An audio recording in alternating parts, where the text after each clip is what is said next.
Samsara is by its nature unreliable and unstable. So to put all of our hopes for happiness and so forth into samsara is not something that is realistic.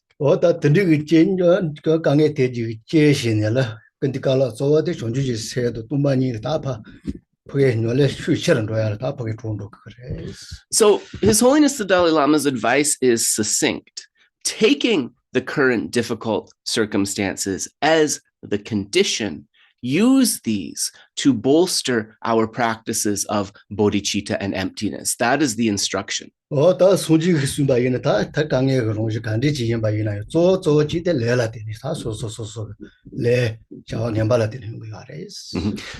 we know that the Buddha teaches this fundamental principle of karma, of cause and effect, that when difficulties are experienced, these are the results of causes that have been accumulated.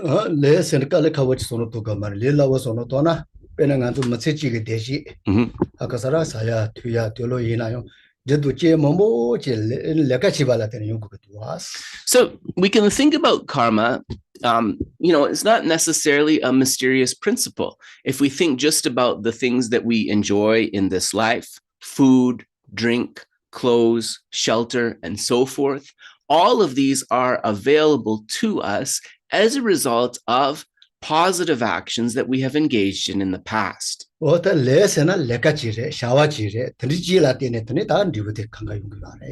karma fundamentally means action or task.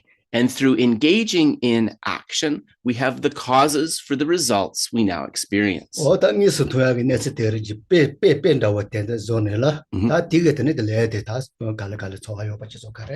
So kind of really seeing karma in this clear way with clear examples, understanding those causal relationships, and then really giving rise to kind of confidence and understanding in karma. So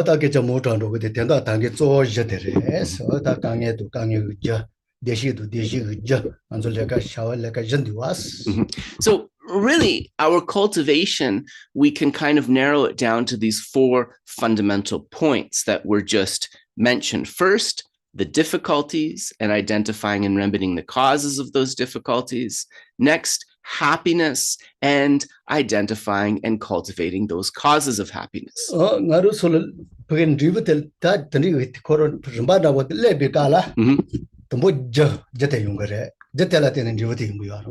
And so when we talk about karma or cause and effect, we understand that there's kind of agire.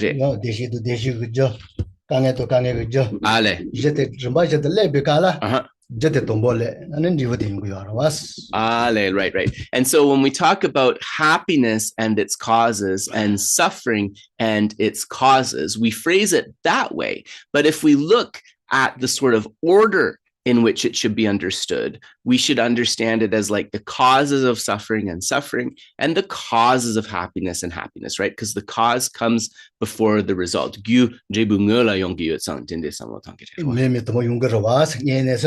Yes.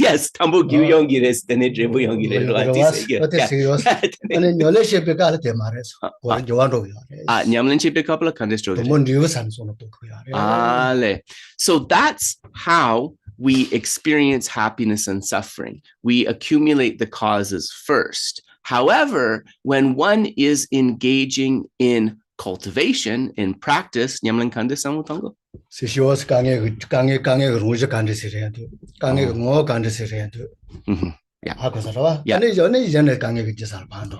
we go in the reverse order. So first we recognize suffering and we think about what the nature of suffering is. And then based on that understanding, we begin to deal with its causes. And the same for happiness.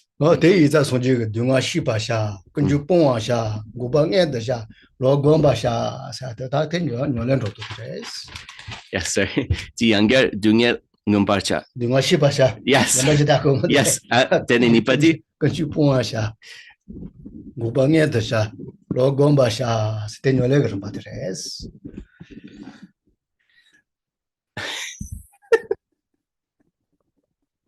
Sorry, it's an easy thing, but then it goes so fast I missed it. Dunya shepar sha. Kunjupungwa sha. Konjumpongwa cha, tene? Gupangeta sha. Ah? Gupangeta sha. Gude topa shas. Yeah. Yeah. So suffering should be known. Origins should be understood.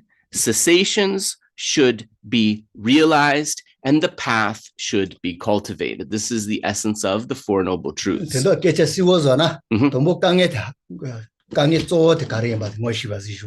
you see from that, suffering should be known. The first step is identifying the problem and understanding its nature. And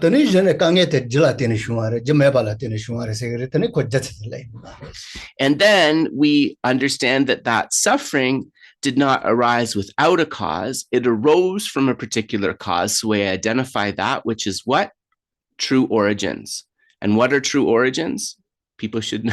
If you've been following for a while, you should know this. There may be some new people. Karma and affliction. So is there a cause to that suffering or not? Is the cause something that is permanent or not? And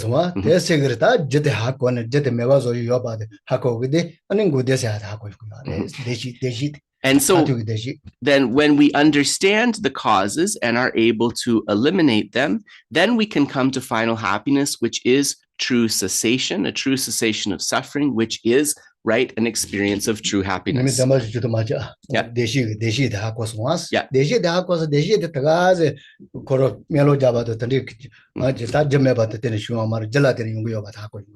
And when we think about happiness too, we understand that happiness is not something that falls out of the sky. We understand that happiness is something that has to arise from a cause, right? Just as suffering does. And then we understand how to accumulate those causes. And those causes are true paths, right? We have to cultivate those true paths to get to the true cessations. So,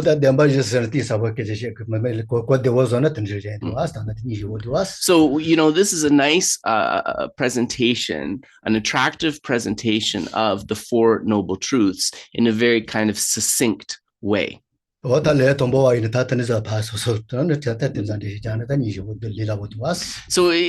something that is, very attractive presentation, also something that is really accessible even as a beginner to think about the Four Noble Truths using this formulation. So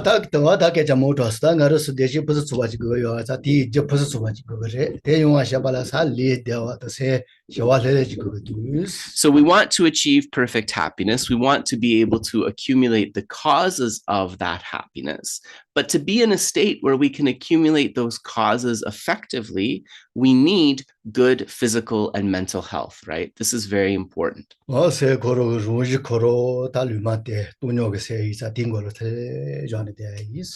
to start working towards this, we tap into the mind's fundamental nature, that mind's fundamental nature, which is equanimity, right? Something neutral.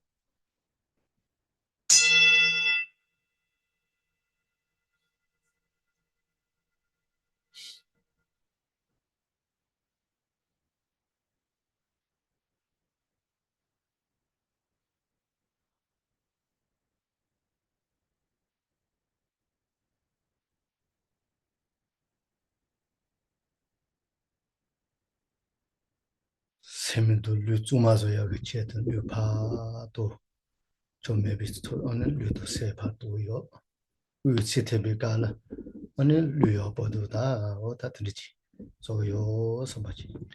to sort of stabilize the body and mind, we'll direct our attention to the wind, to the breath. As we exhale, as we breathe out, imagine we're breathing out the stale air and the unhelpful minds. As we breathe in, imagine we're breathing in beneficial air and positive states.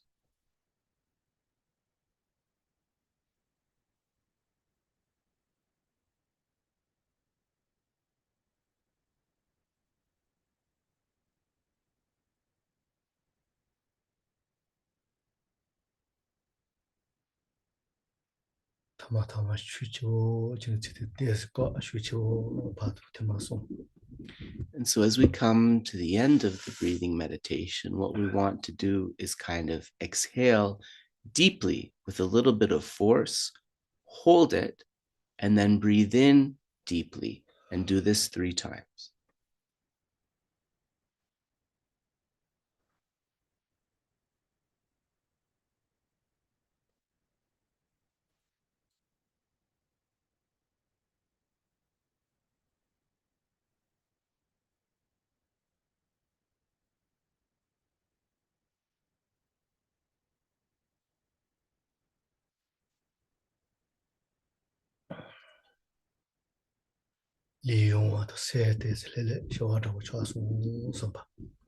The body feels light and the mind feels relaxed. Think this.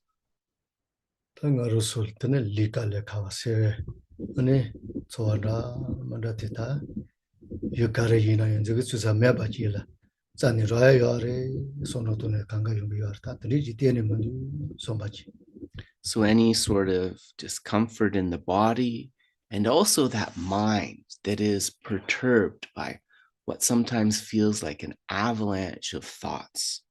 Those thoughts and those feelings, it seems like if we were to look for them, we would be able to pinpoint them.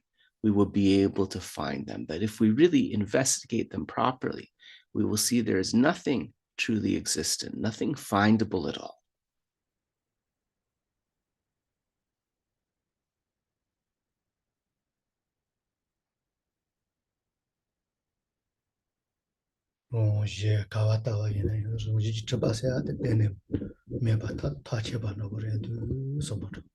Self, others, phenomena, there is nothing that we could point to and identify as inherently existent.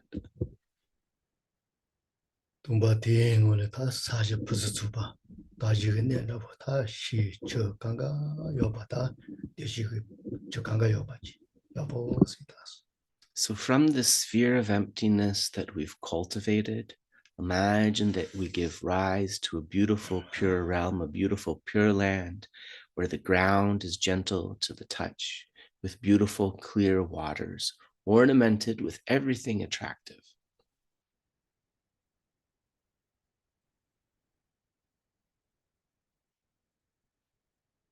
And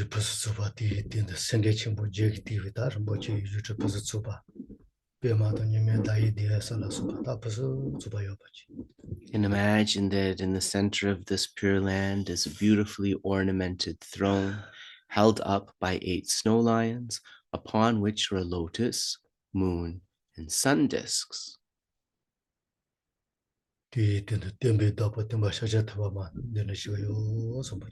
And imagine that we are going to invite the fundamental teacher, Buddha Shakyamuni, to sit upon this seat. And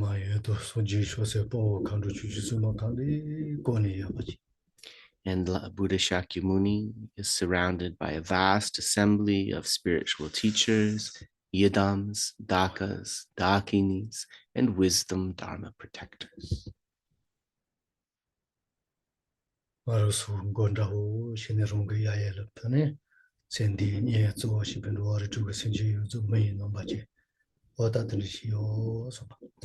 We can imagine that gazing up towards the object of refuge is ourself in the center on either side of us, our parents, and the people closest to us, and then behind that, all 6 types of beings within samsara, but possessing human form.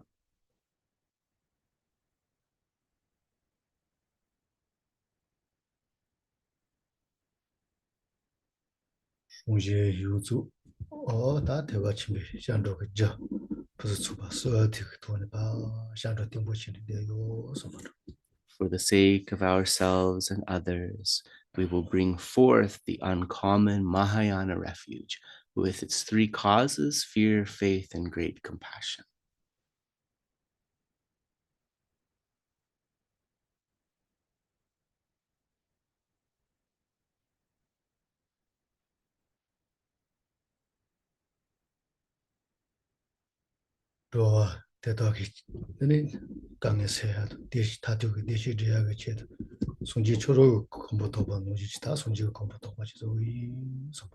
Think, for the sake of these migrators, being able to free them from suffering, being able to place them in every happiness. Dear Buddha, I must achieve the same enlightenment that you yourself achieved.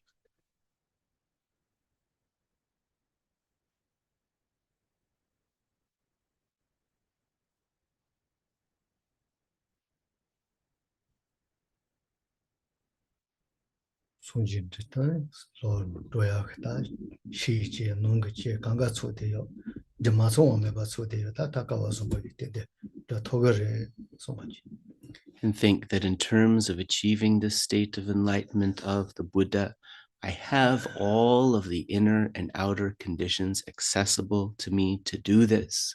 If I put in the effort required, I can definitely achieve this.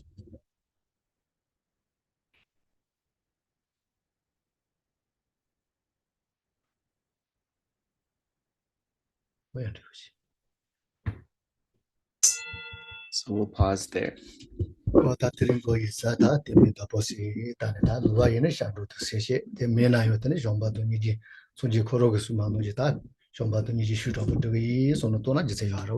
as we engage in these sutra practices, then if we are a Buddhist, we have the practice of going for refuge and developing bodhicitta. But also if we maybe don't identify as a Buddhist, as our preliminaries, we can cultivate love, compassion, and a wish to achieve those positive qualities.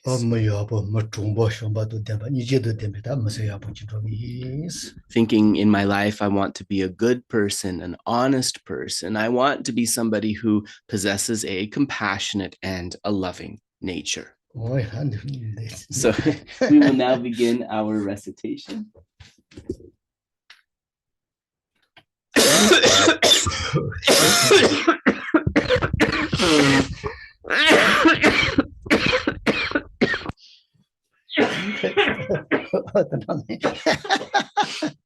Sorry, that didn't start off well. Just give me a moment. I'm gonna grab a bottle of water.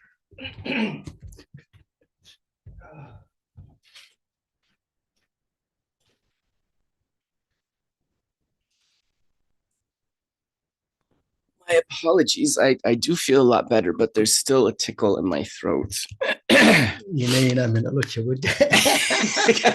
Geshe like, it was a loud cough. Was it performative or genuine? It was genuine.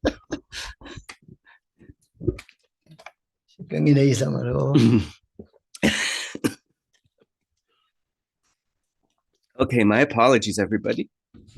Let us begin.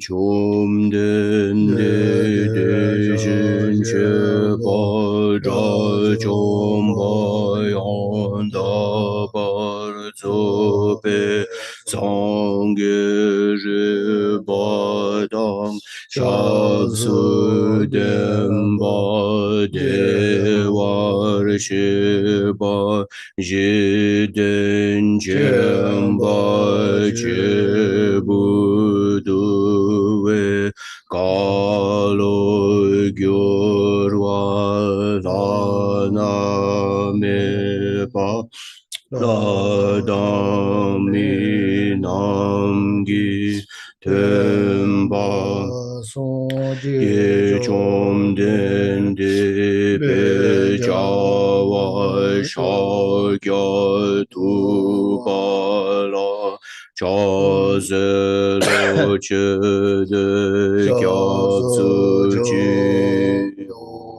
ba chom den de shin she ba cha chom pa yan da ba zo be sang je she ba dang sha zu den ba de wa she ba shi den chen ba che bu de we ka lo jo wa la na me la dang mi nam gi den ba song gi chom den de be ja wa sha kya tu ba la cha ze lo che de kya zu ji den ba chom den de shin she ba cha chom pa yan da ba zo be sang ge she ba dang sha zu den ba de wa she ba pa shi ten chen pa che bu de we ka lo jo wa la la me pa la do mi nam ge dun ba song ge chong den de pe ja wa sha kya tu ba la cha se lo che de kya su chi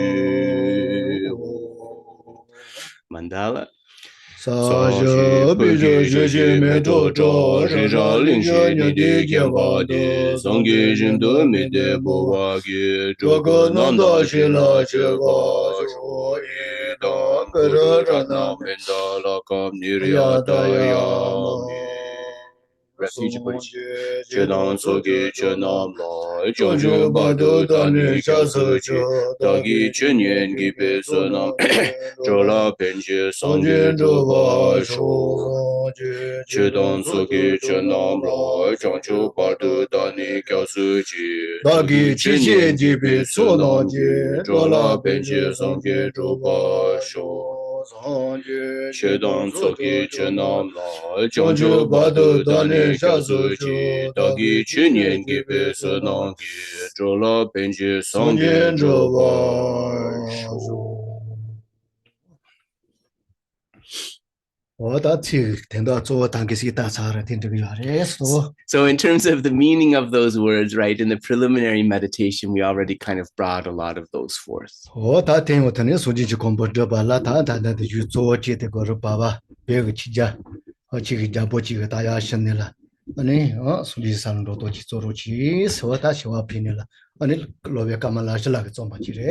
then in terms of reaching this state of Buddhahood, as we developed in our motivation, we need to rely on a text, and we have a complete text here, the Bhāvanākrama, the stages of meditation, which was composed at the request of a Dharma king by Kamalashila.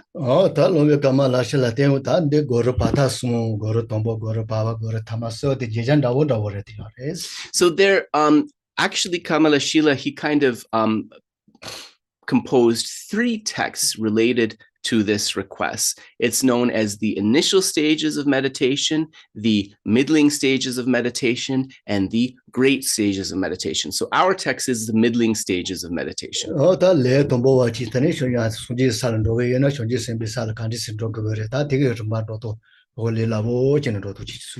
And so it kind of is said to explain for one who wishes to be able to reach a Buddhahood, how one enters the practices of bodhisattvas and gradually ascends to that.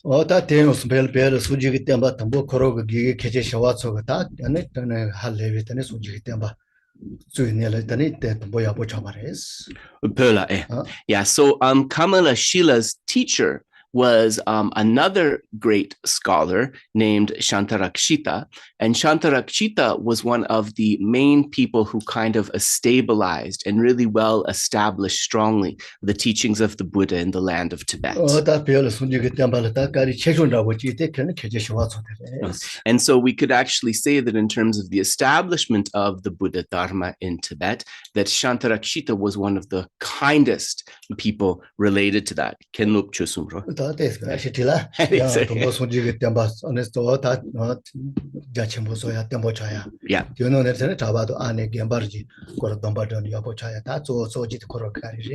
So really, Śāntarakṣita was somebody who helped to establish the doctrine of the Buddha in a vast and stable way through his teachings, through ordaining many monks and nuns and so forth in the land of Tibet. And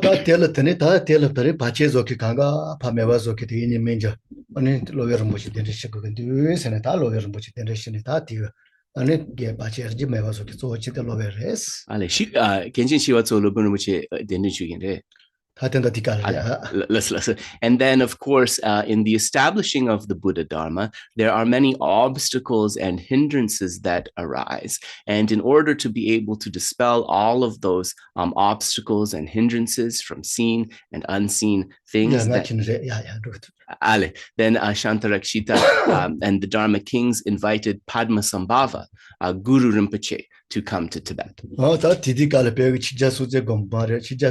Trisong Deutsen. And then also at that time, and sort of very much involved in establishing the Dharmas, was one of the great Dharma Rajas, the great Dharma kings, Trisong Deutsen.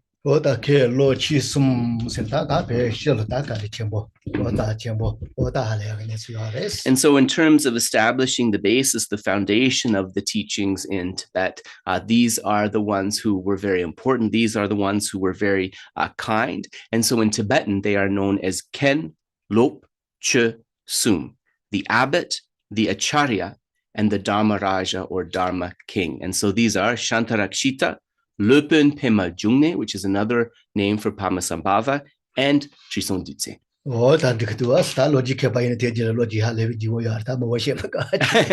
so Geshe said that if you are interested in kind of the history of this establishment of the teachings and so forth in Tibet, there are people that are far more knowledgeable historians than he is, so you can look to some of those histories to understand more.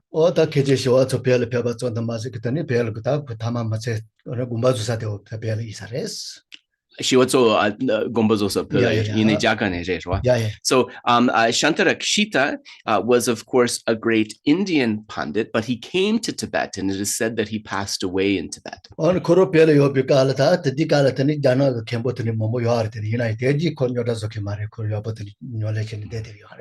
And so at the time that Śāntarakṣita was in Tibet, it is said that there were actually many important scholars and abbots of Chinese Buddhism present, but they were kind of not well established, and they were not like opposing the correct view of Śāntarakṣita.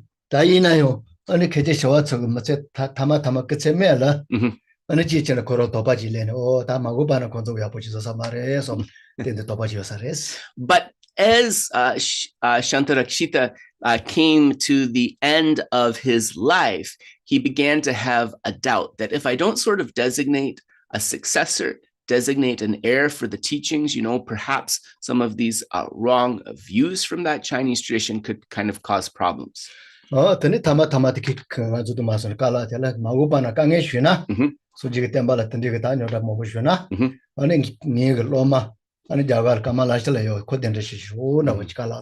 And so he left an instruction before his passing away, which is that in the future, if there are obstacles that arise to the proper Dharma that I have taught here, I have a very knowledgeable student in India, Kamalashila, so you should invite him to help if that happens.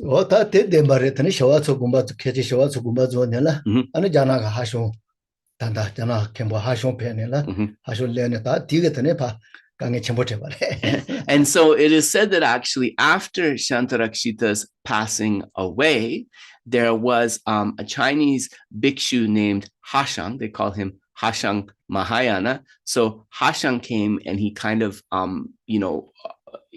brought forth those obstacles that Śāntarakṣita had warned about.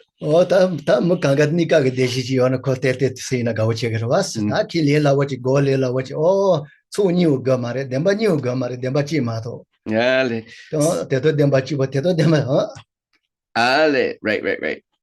So actually, what Hashang was presenting, similar to some of what is presented today, was very appealing, because it was all about stopping the mind and experiencing peace and happiness. He said, just still the mind. You don't have to worry about both accumulations, in particular, the accumulation of merit. Don't have to worry about that. And in terms of the two truths, relative and ultimate, you don't need to worry about relative truth at all. You just still the mind and experience the ultimate.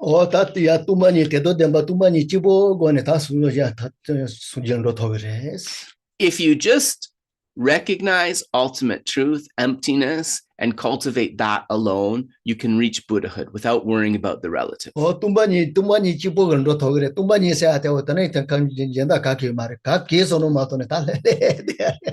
And how do you realize emptiness? Just empty out the mind and don't think about anything. that's how you realize emptiness, right? That was what he proposed. And so one scholar criticized, one scholar in Tibet criticized Hashang and said that like your meditation is basically like a sleeping meditation, right? It's like going to sleep. You know, it's not something that's going to help your study and understanding of the teachings. It's not going to help you develop that understanding. But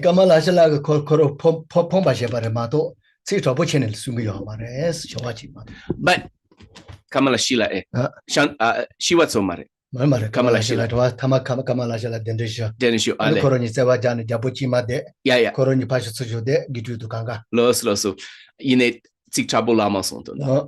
So what happened was, of course, Kamalashila was invited, and Kamalashila and Hashang being witnessed by the Dharma king had a debate. But Kamalashila did not use any kind of like harsh words or anything like that against Hashang. And it was kind of according to tradition, the person who lost the debate would have to offer like some flowers to the person who won.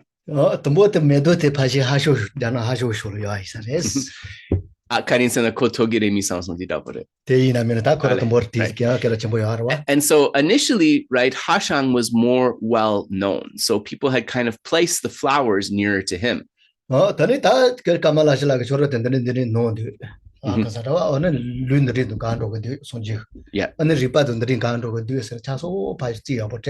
So Kamalashila, using, you know, very kind and precise words, he challenged Hashang and said, you know, these are the scriptural sources that kind of show the flaw in your system.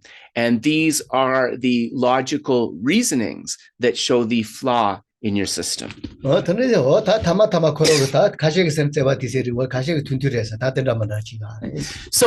there are different scholarly opinions on how long this debate went on for. Some say it went on for a very long time. Some say the debate was actually very short. But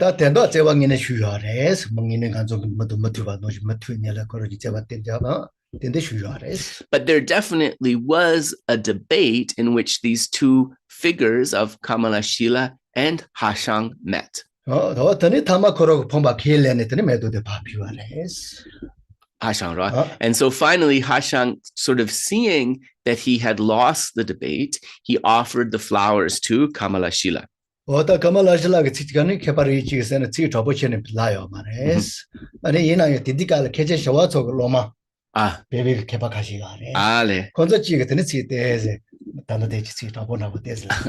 so Kamalashila was very polite and did not use any sort of harsh words as the debate against Hashang as the debate reached its conclusion. But there were some Tibetan disciples of Śāntarakṣita who were present at that time, who sort of expressed their opposition to Hashang very harshly. Yeah. So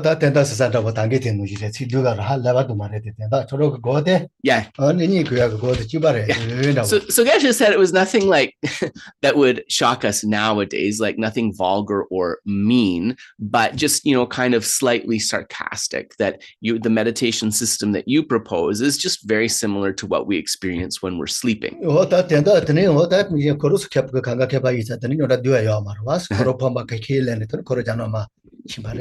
And because they were all honest scholars, right, the loss of the debate didn't create a huge problem because Hashang was able to accept it, and then he returned to his home country of China.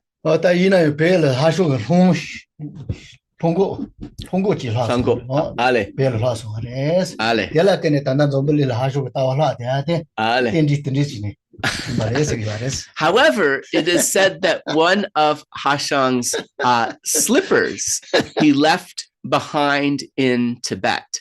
And that slipper was like a sign of a tenjel, of a dependent arising, that Hashang's view would continue to be popular within the world. And so there are remnants of Hashang's view in Tibet still, and then certainly within the world, right? We see remnants of Hashang's view.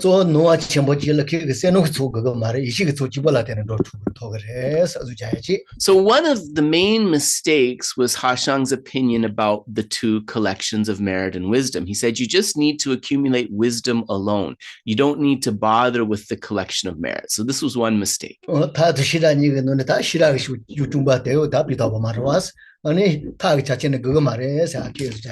Also, in terms of the two practices of method and wisdom, just cultivate wisdom. You don't need to bother with the practices of method. In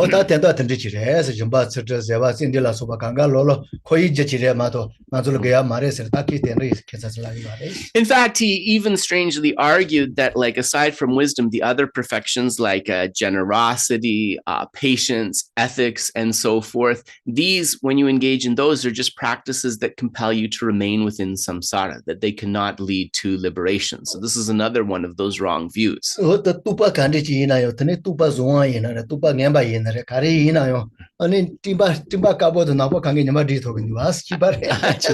He said also, abandon all conceptual thought.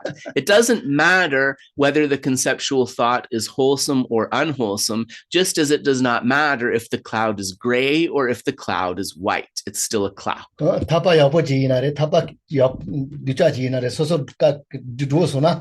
Yeah.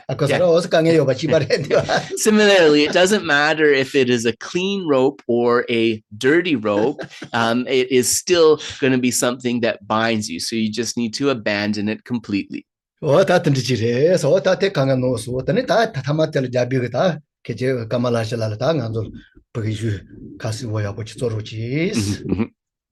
Kemposu. And so then at the conclusion of this debate, the Dharma king requested Kamalashila, please compose a treatise based on these reasonings that will benefit. So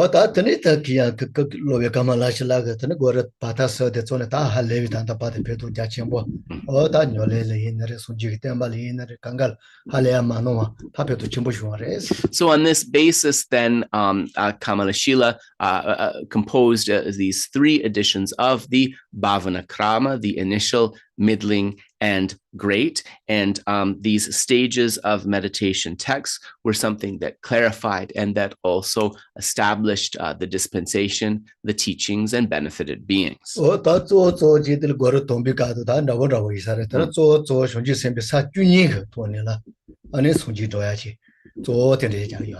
Sachuni.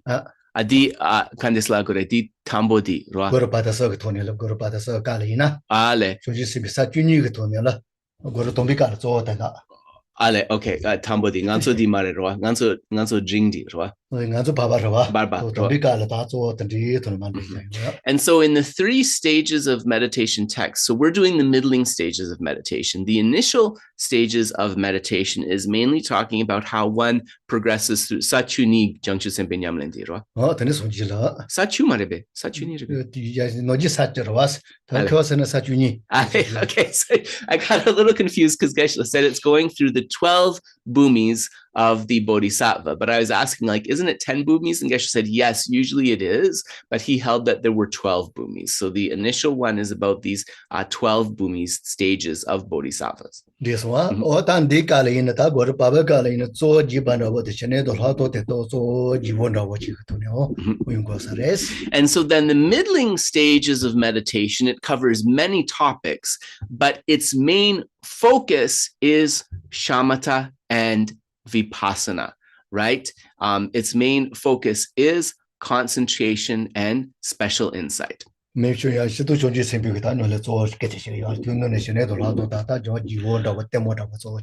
to be clear, there's a lot about bodhicitta and the various bodhisattva practices in this text as well. It's just if we were to propose what is the main thing, it would be shamatha and vipaśyanā, concentration and special insight. Oh, 당연 로 디디다 보시던데 지스 되는 So these were Geshe-la's brief preliminary comments. So now we will begin the text. So if you downloaded the text, my chick love to get it. Okay, so just asking Geshe if I could tell you something. So just if you downloaded the text in the Tibet House version, which is I think what we put up, there's a lot of preliminary things. So where we're going to be starting is we're actually going to be starting on page 10 in the English edition.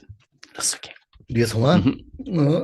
Tenda gora patas de jechi ba yenda wala na chu yo res. Again? Gora patasung yo ro. Yeah. Geshe said also from another perspective, you could say that all three Bhāvanākrama stages of meditation texts, initial, middling, and great, have the same important subject, have the same object to be explained. From one perspective, you could also say that.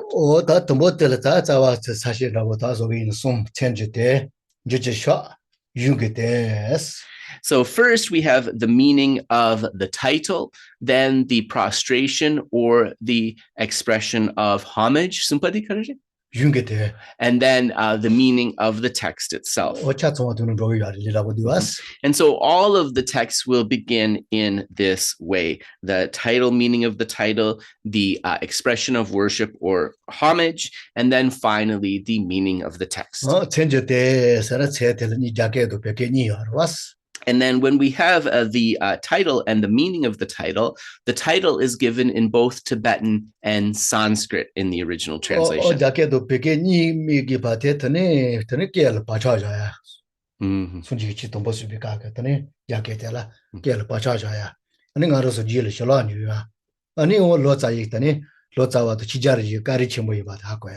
So why do we include the title in the Indian language, in the Sanskrit language? Well, firstly, it's to establish a positive imprint because the scriptures were initially spoken in Sanskrit. So it helps to establish blessings. And also, it helps us to identify the text in the canon and to recognize the kindness of those Tibetan scholars who translated it from Sanskrit into Tibetan.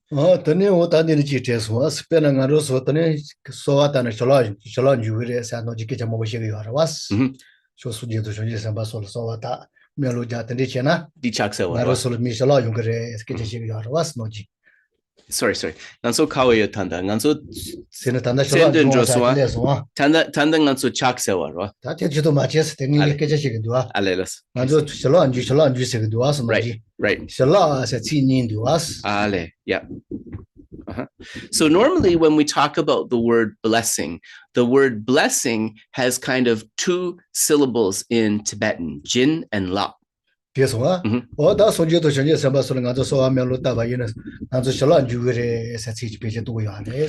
use the word blessing like kind of like having made praises and requests to the Buddhas and the Bodhisattvas. We receive their blessings. We talk about it like that. So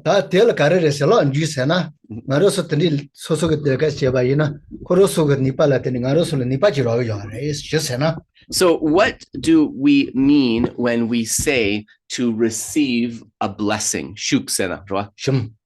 Jin, right? Yeah. And so a blessing refers to kind of a power or a potential. So the chin relates to this power or this potential that we receive. This one,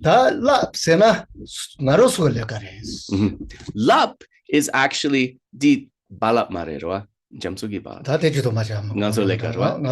La sena nipate peche tone nipate yoyon rawas. That tela tene ngaroso soso lekachene set and watch to tosona. Lap refers to having received the blessing, the work that we do, receiving that initial power or potential from the holy beings, the work that we do, and accordingly the mental transformation that we achieve. That is what is pointed to by the lap. So Geshe said that the word blessings normally feels like something like really amorphous, and it's kind of like, oh, I'm just lying here receiving blessings, right? But that's not actually how it works. It's a very active thing. 다 나로서 파소와다 거로서 그 니빠 째바다고 심바다와 째바다고 니빠지라고 하래 된다 니빠지. So how it works is we make a sincere request. On that basis, there is an energy of potentiality that we receive. 그래서 와다 실로 유도 만주셔야 돼. 저 소설 나발은 뒤마도 봐줘 여기 샤여기 나발은 뒤와스. And then we have to use that in the positive way. So whether we receive a blessing or not, does that depend primarily on the holy beings or primarily on ourselves? It is not primarily by the holy beings. It is primarily through ourselves. This is very clear. What is one? Jaka the Bhāvanākrama, Beke the Gombe. So then, and actually, I'm sorry, this is not in the English translation, which I don't know why, because it should be, but we have the title in Tibetan and the title in Sanskrit. So it says in the Indian language, Bhāvanākrama, in the Tibetan language, Gampopa Rinpa, stages of meditation. This one, what in do not have a chair? Yes. This one. And your Bajan Chabala Shansalo, Sadikoro, Junginamare, Lotava Paluares. And then we come to, and this is in the text now, homage to the youthful Manjushri. So this is not in the original text. This was added by the translator.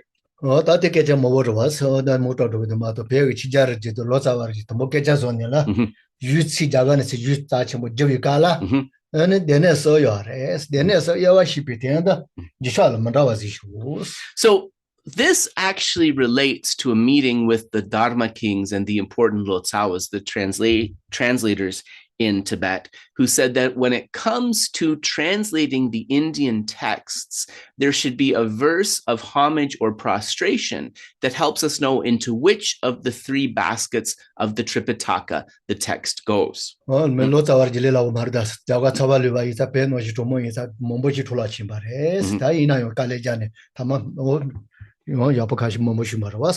so Geshe said also, when we talk about the Lotsawas, the translators of Tibet, these are beings of selfless sacrifice, because of course we know that Tibet is a cold, high altitude climate. They went to a low-lying, very hot climate in India, and many of them got sick or even perished, but a few were able to come back with the teachings and translate them.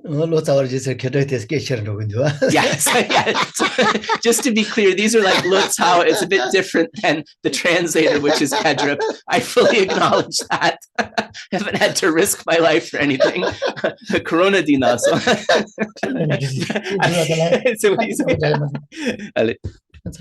And this one? Yeah. Oh, that's the Nichires, or that and the Jibica Tenda, Sunji Chikanga, Denison, Denison, Tomboni Yawashipitenda, yeah, and Jishala in Haku. So the Buddha's teachings are divided into the three baskets, and then which of the three baskets the particular teaching falls into, we can know from the verse of prostration. Oh, Deneso, Jejasala, Deneso, So what are the three baskets? They are the sutra basket, they are the Vinaya basket, the sutra basket. I guess she loves it when I mess up. They are the sutra basket. They are the Vinaya basket, the sutra basket, and the Abhidharma basket.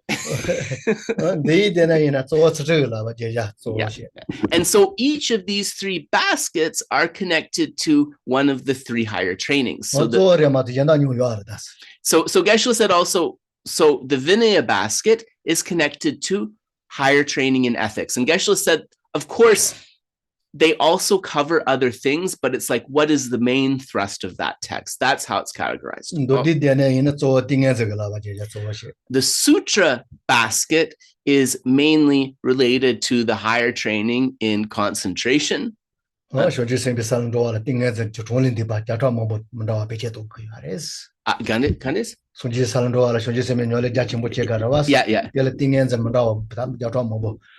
Right. So to reach Buddhahood, we need to be able to cultivate and perfect many bodhisattva practices. In order to do that, we need to develop many different kinds of samadhi or concentration.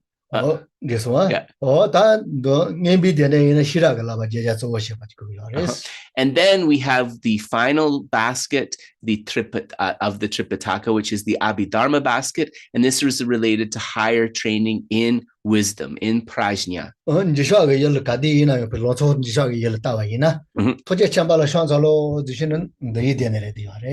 So when we look at a text, most of the time we can rely on this formulation. So if it says homage if it says homage to the omniscient one, that is the Vinaya basket related to discipline or ethics.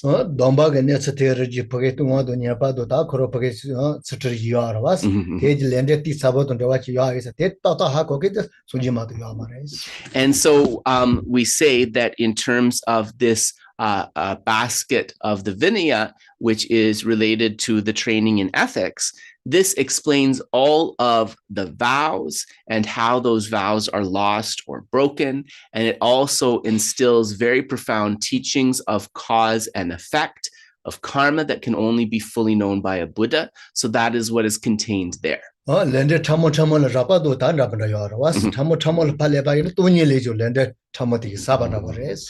course, when we speak about karma, cause and effect, we might say, well, that maybe doesn't seem so profound. The coarser level of cause and effect relationships may be more identifiable, but it is actually said that extremely subtle karma is actually more subtle and difficult to comprehend than emptiness.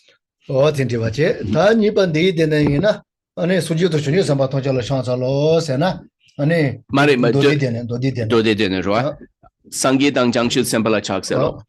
when you have the verse of homage, I prostrate to the Buddhas and Bodhisattvas. I prostrate to the Buddhas and Bodhisattvas. This is of the sutra basket related to concentration.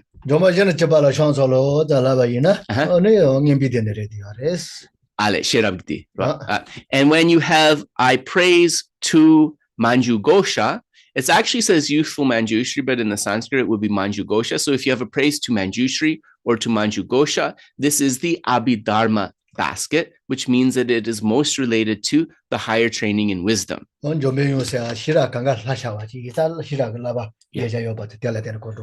so why is this? It's because Manjughosha or Manjushri, he is the sort of deity embodying highest wisdom, and the Abhidharma basket is related to higher training in wisdom.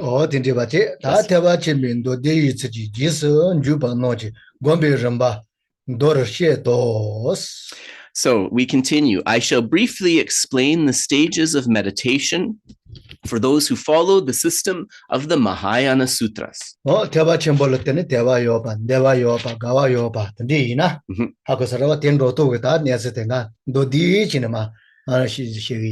Kamalashīla saying, for those who appreciate the Mahāyāna, who have an attraction, an affinity, and wish to practice the Mahāyāna, it is for them that I'm going to explain the stages of how to meditate.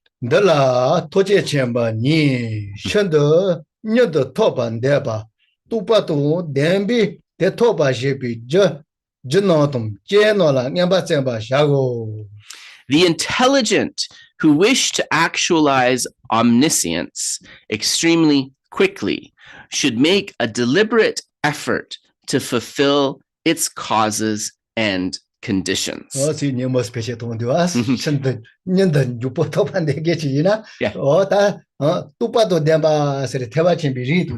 Yes, right. So intelligent means those who are, in this case, means those who are endowed with the Mahāyāna lineage. And Geshe said, here the words are quite appealing, quite attractive, who wish to achieve omniscience quickly, right? Who wish to be enlightened quickly.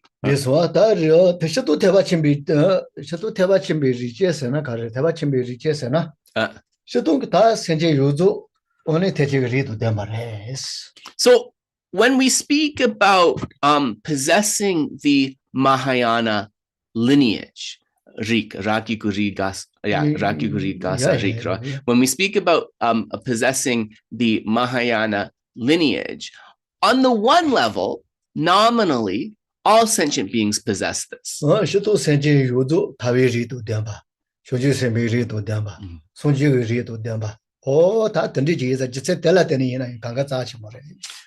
So from this perspective, the potential for liberation, the potential for bodhisattvahood, the Mahāyāna lineage, and also the potential for Buddhahood, what we call the Buddha nature, this is something that is possessed by every living being. And for this reason, all sentient beings are precious. But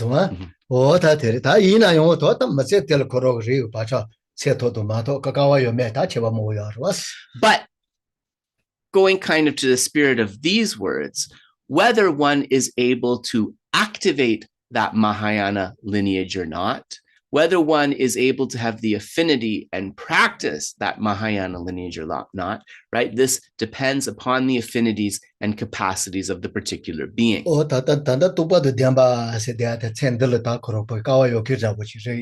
Yeah. So the intelligent means really the one who is kawasambodhi, means the one who is fortunate enough to kind of possess the affinity for the Mahāyāna, right? So that's the audience that's being addressed.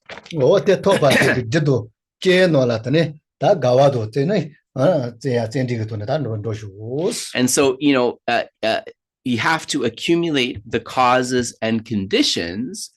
And the author is saying that we need to bring forth really a deliberate effort, and Geshe said real joyous effort, in order to be able to do that.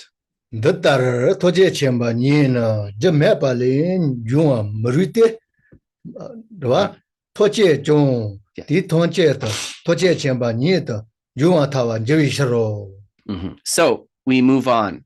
It is not possible. So by the way, these bold outlines, they're not in the original of the text. I think that the translator put them there for your ease. So I'll continue. It is not possible for omniscience to be produced without causes, because if it were, everything could always be omniscient.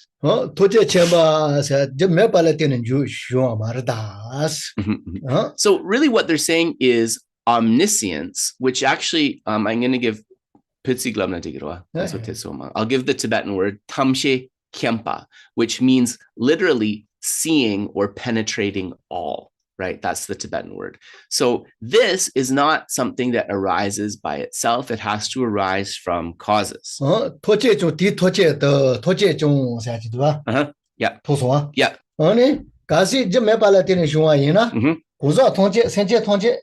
Yeah. Because if this state of omniscience arose without causes, if it was causeless, then all sentient beings would be omniscient. In other words, Geshe said, they would all already be Buddhas.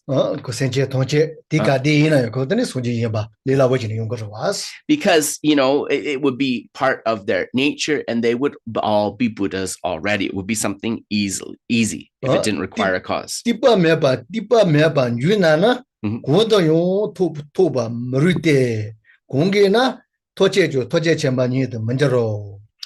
If things were produced without reliance on something else, they could exist without constraint. There would be no reason why everything could not be omniscient. This one? This one? Yeah.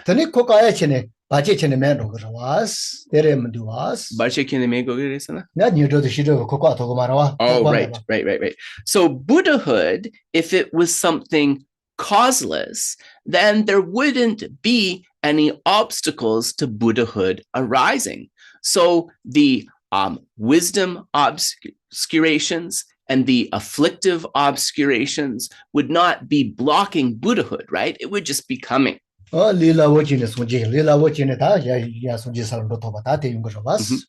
in this way, we could think either, if it was causeless, either all beings would already be Buddhas, or Buddhahood would be something that just arises easily, naturally.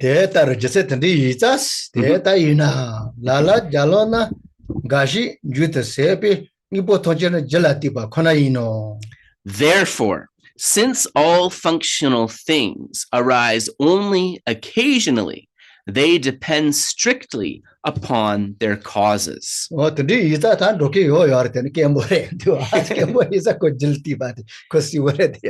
so we say that because they are arising only occasionally. So what does that mean? Geshe said that means that means beings are becoming enlightened, right? But that's relatively rare. It doesn't happen so often. The fact that it is relatively rare shows that that is really something that you need to amass the causes for. This one,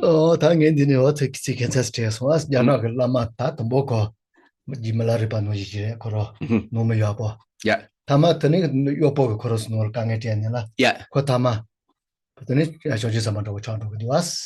Okay. It's good. Okay. Jemila repa nangshin. Janagi lama nyamba chikyeres. Dene yopo la tene? Oh, dene ko chopo cha.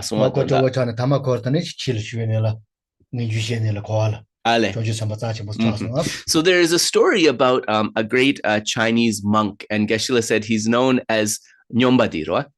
Yeah. He's known as the crazy monk. That's how he's known. He's known as the crazy monk. And Geshe, and Geshe said that's not like pejorative. That's like kind of his title, how he's known. And he was a little bit like Lord Milarepa. He started out as somebody who was wealthy, but then from like the staff or the servants within the household somehow kind of cheating them or something like that, he became very poor. From that experience, he was able to develop definite emergence, renunciation of samsara, seeing that it had no essence, and reach a high realization. And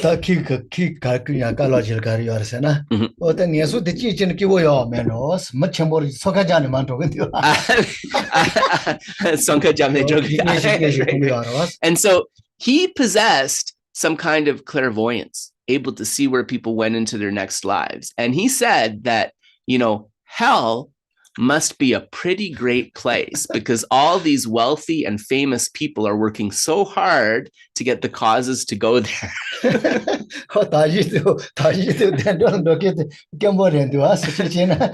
maybe the Pure Land is not that great because there's very few who are exerting themselves in the causes to be able to end up there. So if you first look at those words, right, it might seem a little bit odd, but if you really think about them, actually, there's great meaning there. And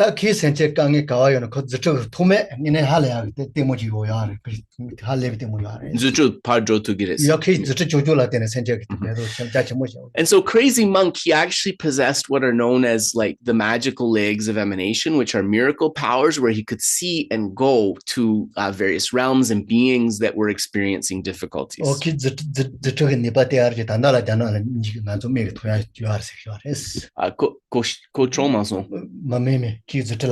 Yeah. And so actually it is said that if you go to China to this day, there are places that were transformed through his miraculous powers that remain places of pilgrimage that you can still visit. And so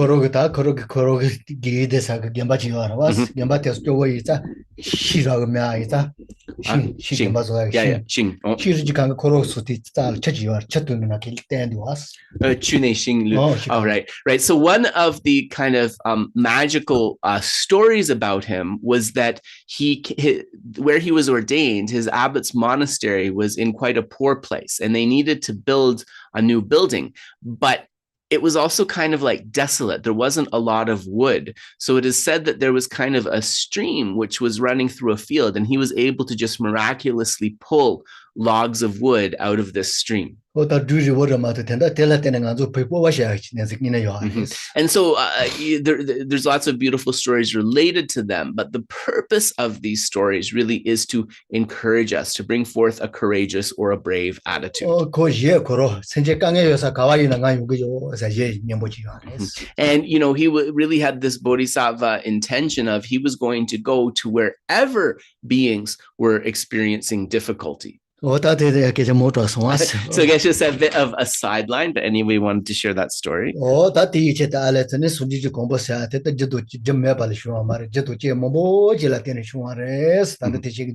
So we understand that here what the text is saying as it goes on is that Buddhahood is something that is rare, and this is because it is something that has to arise from many different causes and conditions.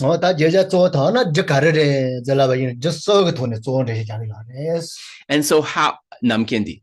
Yeah. And so Buddhahood or omniscience, how does it arise? Here we say that it arises related to 3 points.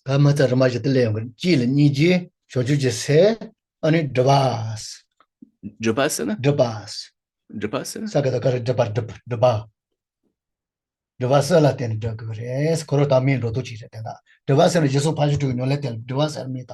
Ale. Sorry, so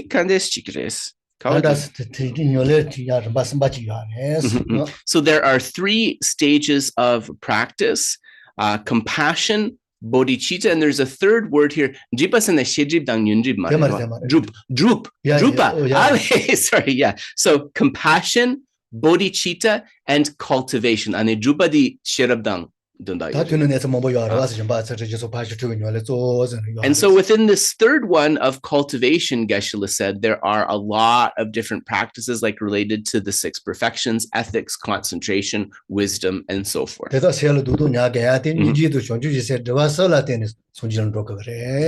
what we want to keep in our mind is reaching the state of omniscience or Buddhahood depends upon these 3 things: compassion, bodhicitta, and drupa, cultivation or practice. And we'll explain more about that later. So Geshe said that this was the preliminary discussion of or introduction to our new text of Bhāvanākrama, or stages of meditation.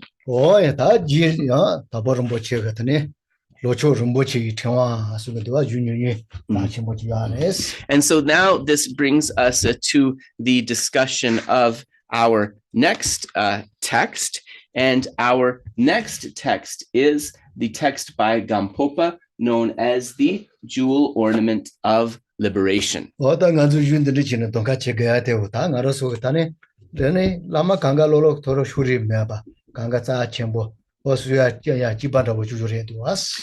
why did Geshe want to choose this text as the side text for our this part of the series? Because Geshe wants to really cultivate a non-sectarian outlook by appreciating the teachings of the lamas of all the various traditions, and also seeing that their instructions are all beneficial, ultimately non-contradictory.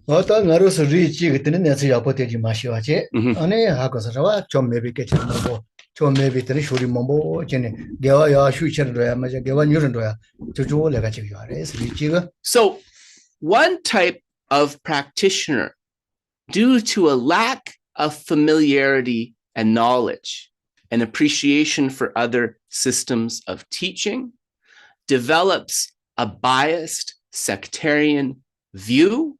And not only does sectarianism prevent you from accumulating merit, sectarianism can also degenerate merits already accumulated. So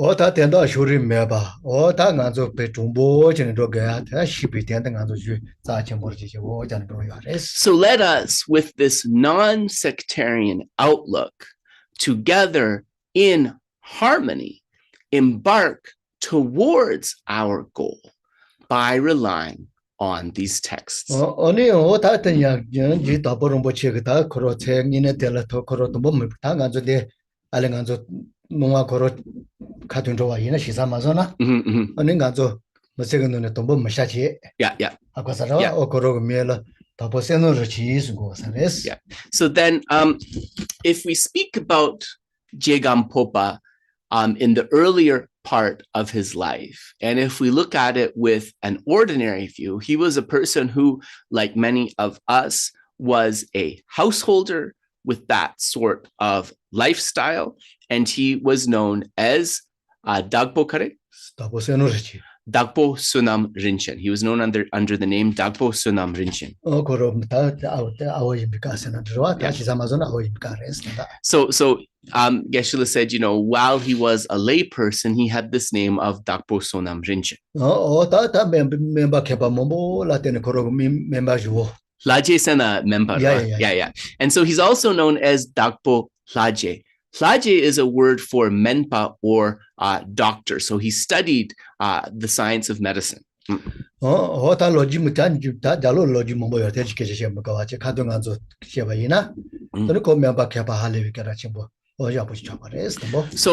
there's a lot, of course, historical material on him, but not to go into too much detail, just to give the gist. He trained and he became a very skilled and respected physician.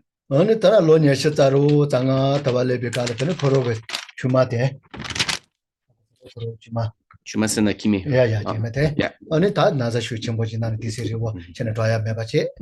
And then after 20 to 25 years had passed, Gampopa, his wife, she became extremely ill.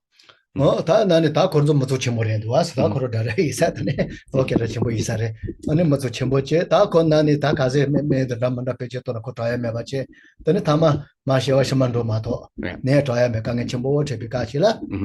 Yeah. So then her illness became more and more serious. And of course, being a doctor, he had access to all wealth and medicine. They were a well-off family. He had access to a lot of knowledge and a lot of different medicine. But no matter sort of what kind of medicine he procured, what treatment he gave her, she became closer and closer to going to the next life.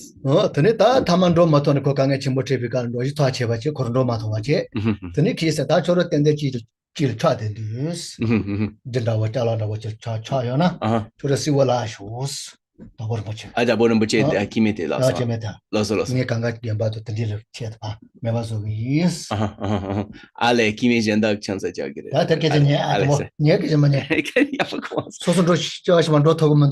Yes. Right.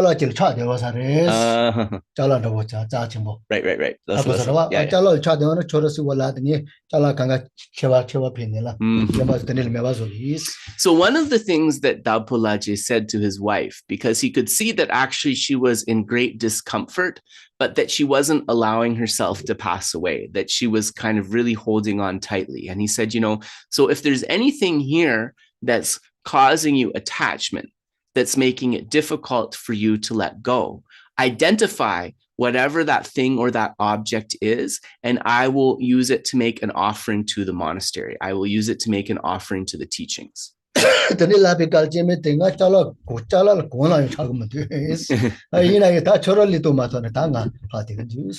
the wife said, it's not a material thing that I'm attached to that is keeping me here. It's me not wanting to leave you behind that is keeping me here. Yeah.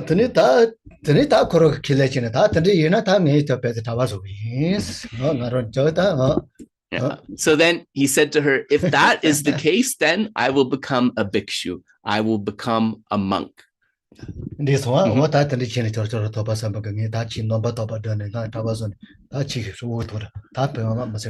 So please, go to your next life knowing that if this happens, I shall become a monk and I shall devote my life to cultivating the Dharma.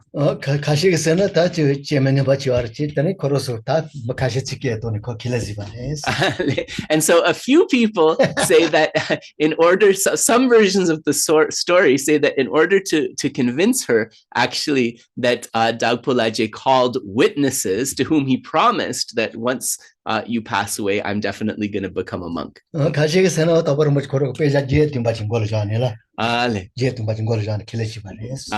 And other versions of the story say that Dabu Rinpoche took a holy text above his head and made an oath that way. So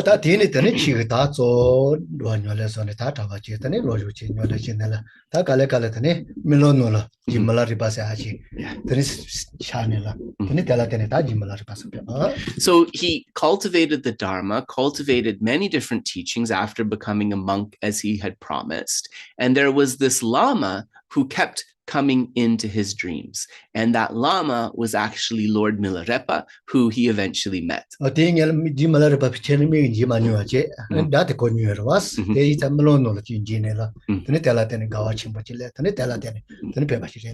we had just, people had been talking about Milarepa, but he'd never really met him. But from Milarepa sort of repeatedly coming to him in his dreams, he began to feel a sense of affinity. And so he sought him out and they eventually connected.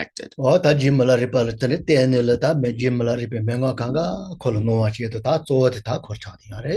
it is said that from him developing a close relationship with Milarepa, all of Milarepa's essential instructions and teachings were passed on to him, who became known as Gampopa, as a Dharma heir. Yeah.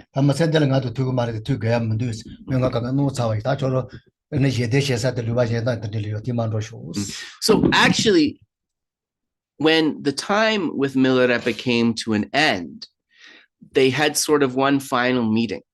And so Milarepa said to Gampopa, I've given you all of the instructions that I can possibly give you. There is no reason for us to meet again.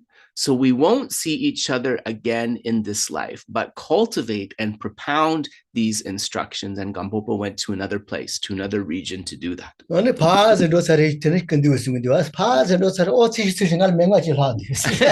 But as Gampopa was walking away, Milarepa suddenly remembered, I have one last instruction that I need to give you. So he called Gampopa back. Yeah.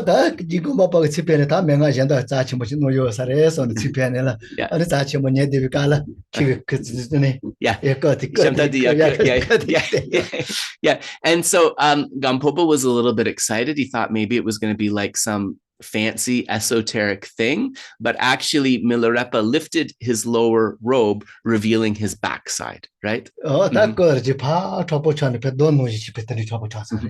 And his backside, of course, the skin was very rough and covered with calluses.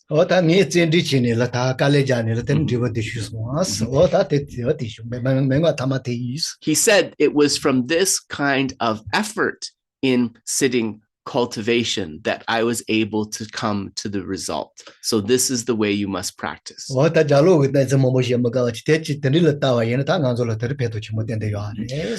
even without having all of the details of the story, just through these parts, this is something that has great meaning and encouragement for us.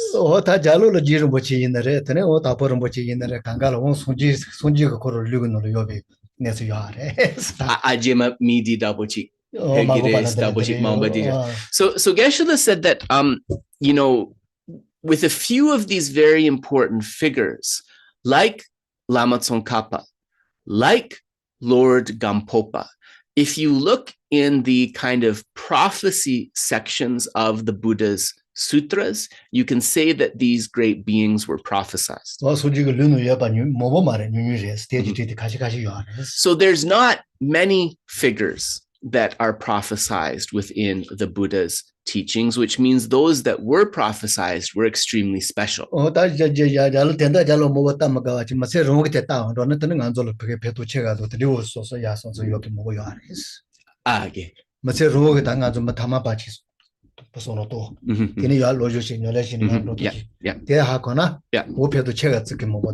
So, but Geshe said sometimes people find it more beneficial to think of these figures in a less mystical way, to think that they were ordinary beings just like us, who through really sincere study and cultivation were able to reach realization. So we can also think of them like that. So Geshe said that that was kind of just by way of a brief introduction. And so he would just like to read maybe the very preliminary parts of the text. So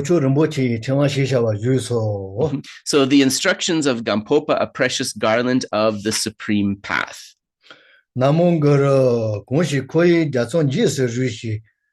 Gakawale dowanze pe kaji rimbochi shewa nomba tabi genji shola chu chuju jaso chimbi idra se mashipa melo jachi ji yirinwa lajin drepi duji tama mepe lama tomba nona shwasa ji shasa chego shinji lo ta solo.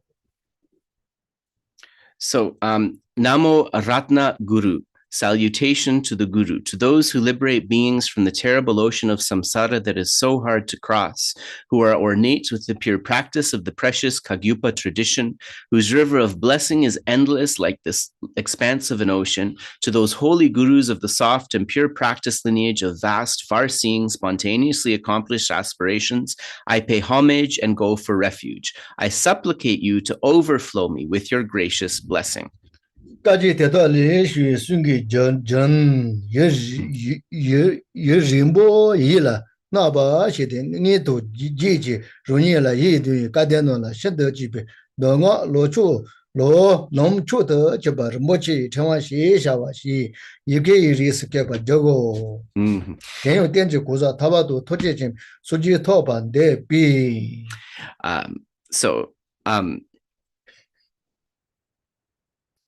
Having churned the oral tradition of Kagyupa for a long time and keeping it in my mind and heart, I write down this precious garland of the Supreme Path with instructions which will be extremely valuable for those fortunate ones who directly or indirectly venerate me and those persons who desire to attain liberation and omniscient Buddhahood. Yeah. So Geshe said, these two sections, there's not much to explain here because what's being said is very clear. So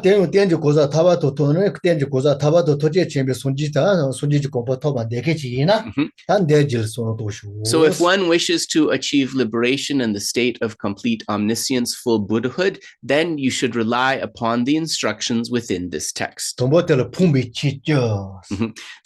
the first section are the 10 causes of incompensatable losses of human life. So incompensatable losses is how the translator is translating pangpa.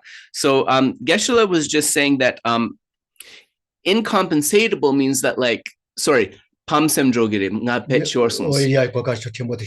it means you really have like this kind of feeling of dread that you've really kind of lost this precious opportunity.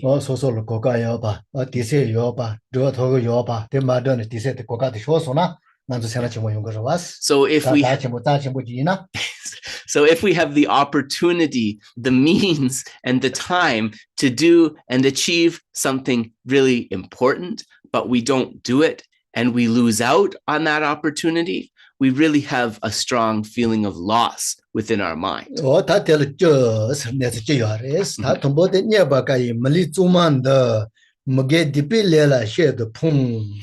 then there are 10 related to this point. So the first says, it is an incompensatable loss to this very rare and pure human life to get oneself indulged in doing wrong things. 가르치 녀보지 하고서와 언니바가이 밀리주만도 밀리팅이네서나 자 첨보지도 권네바 첨보 이자고 주마십니다고도 왔어.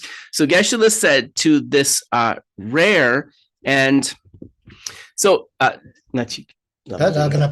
so Manoshi, did you say that there's a Lotsawa house translation of this? Yes, there is. Okay, because I'm just now noticing I'm not totally satisfied with this translation. So I will maybe look at that and I'll email you maybe if the other translation is better. Sorry, so Geshe said, so incompensable loss to this very rare and precious human life. So it says this rare and difficult to find human life. So the translation doesn't really do it justice.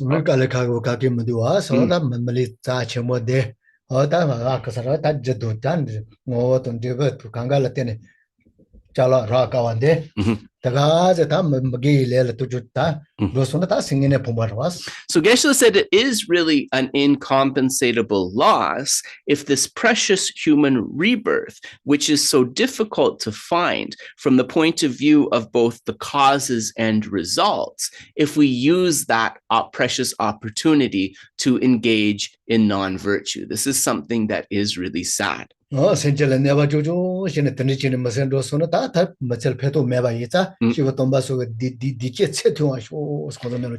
And so that's why, as we've mentioned before, you know, those beings who have a human form and sometimes great facility, but use that opportunity to cause harm, to cause suffering to vast numbers of beings, we pray that they do not have longevity because of the harms they do to others and themselves.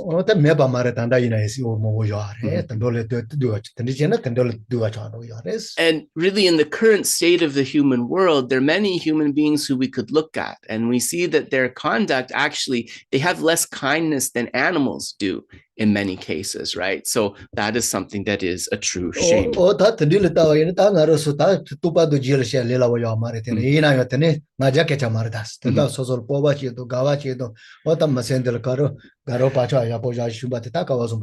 So it's having some courage, some confidence, not in a prideful way, but to understand that this precious human rebirth affords us the opportunity to achieve great things, and even if not realization, to work towards what is positive and to establish imprints for the wholesome within us.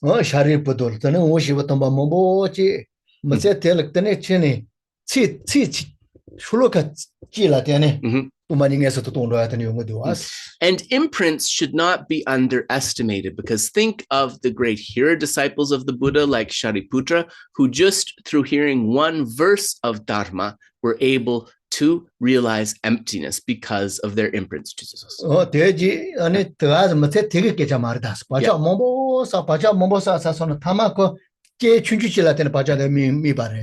So how does that happen, right? It's not something that just kind of arises spontaneously.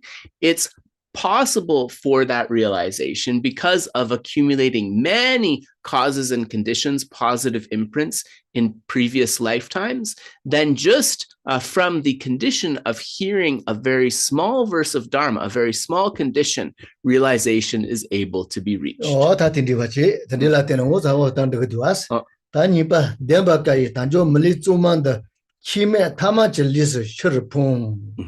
So it is an incompensable loss to die by engaging this rare, pure, transient, and perishable human life in irreligious and material activities. So I'm going to read an alternate translation. The perfect human body with the freedoms and richnesses so hard to obtain is wasted by dying an ordinary unspiritual person.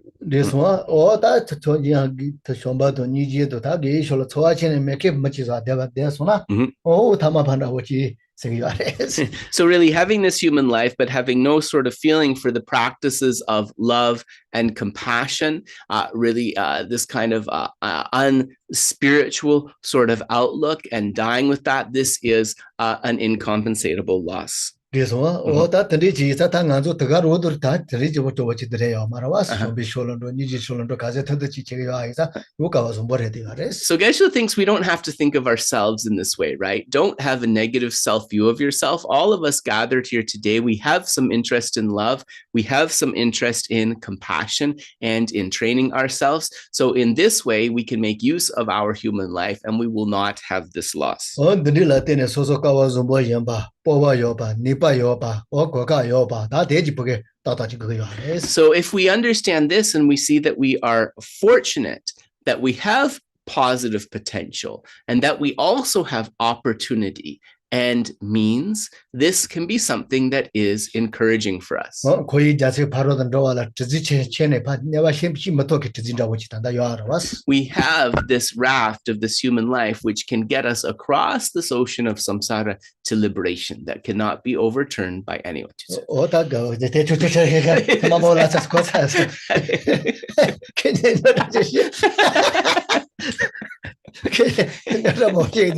Geshe asks me to remind him when we're running out of time, but then when I do remind him, he has the aspect of being annoyed.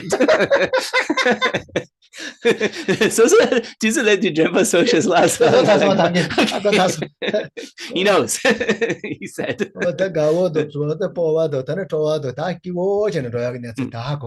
So with joy, confidence, and courage, that is how we need to proceed. This is very important to understand. So in this way, briefly, we have covered the points for today. Let us dedicate the merits. And Geshe said he realizes that the preliminaries were long this time, but that's because he wanted to give you a little bit of the history of the lamas who composed these important texts. Okay, listen. So we will do a brief dedication. If after the dedication you need to get on with your day, please feel free to do so. If you'd like to hang out for questions, also please feel free. 장조 삼조 림보제 마제 바남 제조르지 제반 양바 메바 양고네 gondu 배와르쇼 덩니 타와 림보제 마제 바남 제조르지 제반 양바 메바 양 고네 gondu 배와르쇼 장벨 바오 지다르 캠바타 군두 잠보 대안 대신데 데다 공기 제수 달로 제게와 데다 탐제랍드모 드스 셰베 겨와 탐제기 ngwa gangla chodo ngaba de dagi gewe tsawa dikun kyang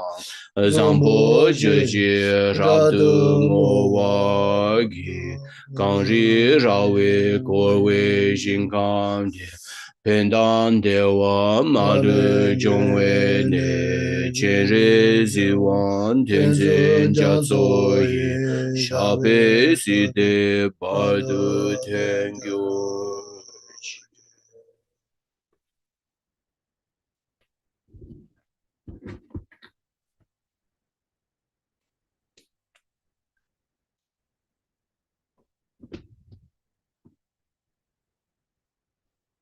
So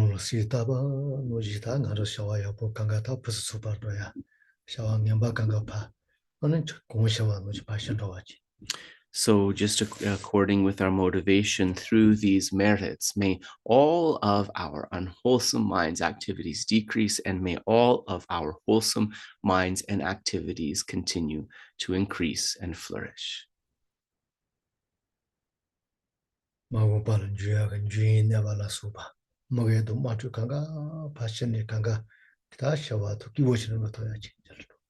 And for the world, may all of the problems that are manifesting be cleared away. May all the wars, conflicts, and disasters be pacified. And may there be established peace and happiness.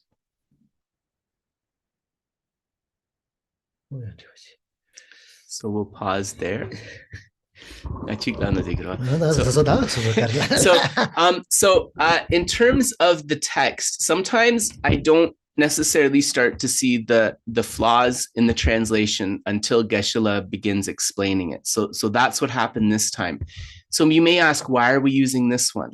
Because of course there's issues of copyright, which especially these days you need to be very aware of. So this is the text that is freely available. So I think in terms of the solution to that, it's one of two things. Either we find another translation that is freely available and that we can share. And if not, we continue to use this translation, but where necessary, I'll read an alternate translation to help you. So I'm sorry about that, but you do have to be careful about copyright, especially when you're streaming on Facebook and YouTube.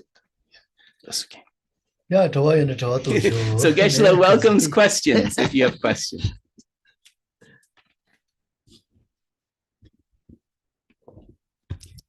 Yeah, Dave, I see your hand. Go ahead. We have a question in from Facebook, but I also need to change our security settings to let people unmute themselves. Pardon me.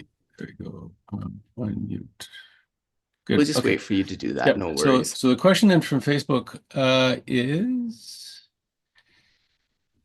Right. Skyflower asks, Dzogchen and Kagyu say that we are already Buddha.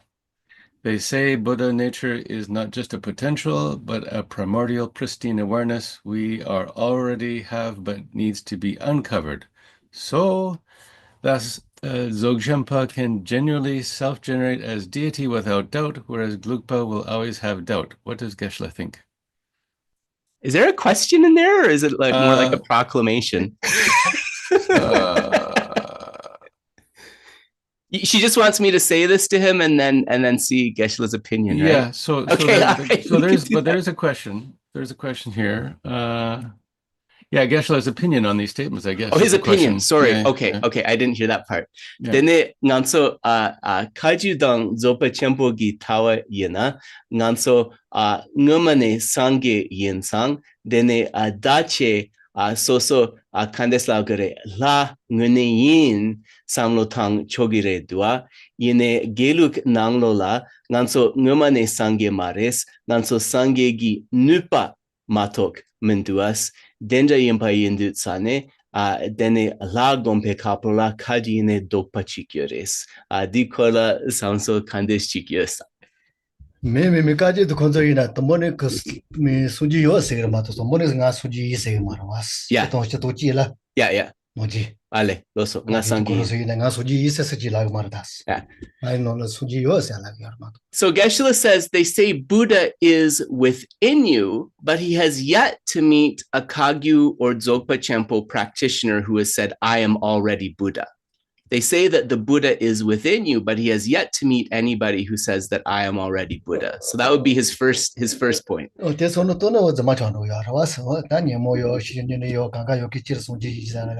Because why would anybody say that unless they actually were a Buddha? Because we know that we have afflictions. We know that we get disturbed and upset and things like that. So to say that I'm a Buddha already wouldn't make sense, would it? So if you never feel attached and you never get angry and upset with people, then maybe you're a Buddha. But as long as those things are still happening for you, Geshe has his doubts. So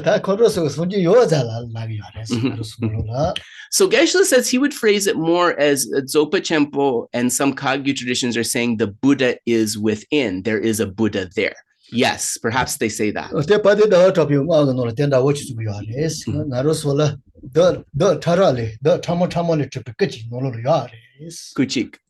Ale. The Tamola, Tiene. Do Tramosana? The Tamola, the Tamo. Oh, yes, I know Pova Nolola. Yeah. Didn't say Pova Java Mojichi. Karegi Purba? The Pova Chindua? Yeah. You know, say Pova Jana? Yeah, los. Ale, that would drop it in this. And Geshe said that these views are not without merit. And in fact, Śāntarakṣita says something similar in certain parts of his text. But what Geshe would say is that it's a little bit like this mug which maybe has a gold statue within it, right? But the mug is still obscuring us seeing that golden statue. So he would describe it as like that. But Geshe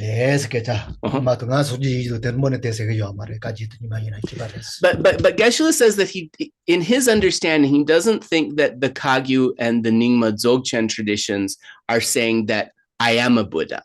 Like he doesn't think that they're proclaiming it like that.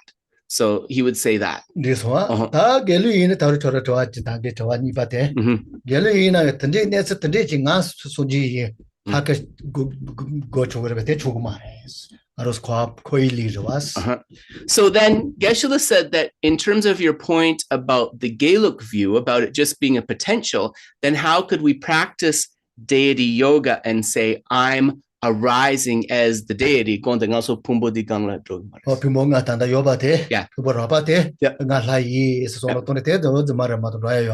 This isn't a problem, because nobody's saying that you have to become a Buddha based upon your ordinary contaminated aggregates that you have now. Nobody's saying that actually.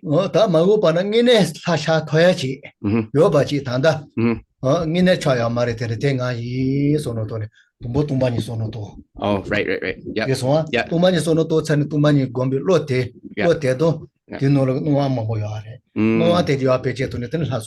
So this is a key thing to explain here, because we're not saying that we just superimpose the deity onto these ordinary aggregates and practice deity yoga.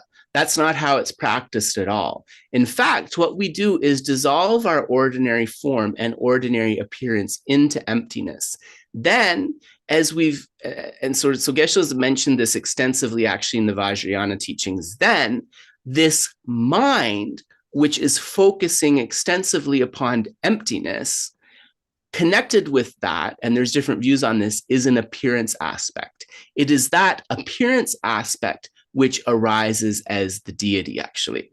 This one,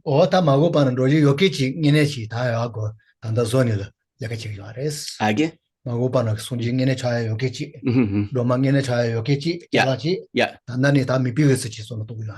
And so one who is aspiring to achieve that state of, whatever Buddha figure, a Tara, or whatever, one dissolves into emptiness and imagines that appearance aspect, and on that basis arising oneself as the deity. And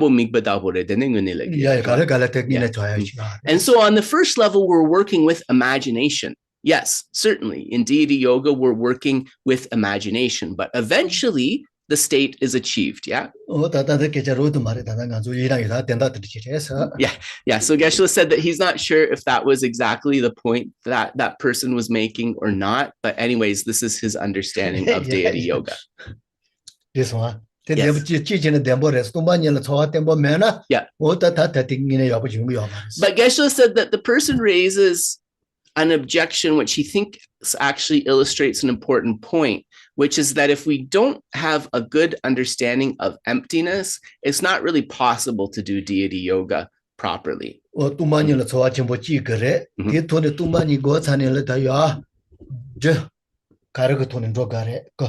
Cool.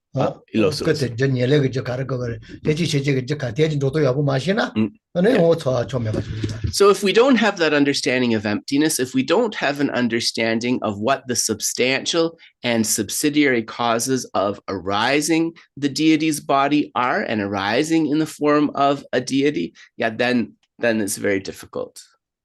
This one. Yeah. So more questions, and just so everybody knows, Dave mutes you just. So Geshe, so I think probably the person who commented on Facebook probably hasn't been attending the Vajrayana sessions, but in those sessions, Geshe has actually explained this in a lot of detail. And also just to add, for people who are on Zoom, we've muted you not because we don't like you, it's just to present Zoom bombing. So that's why we unmute you at the end. So any other questions? Yeah, Julita has a question, I think. Yeah, go ahead. Thank you. Thank you so much for our explication and blessings from Geshe.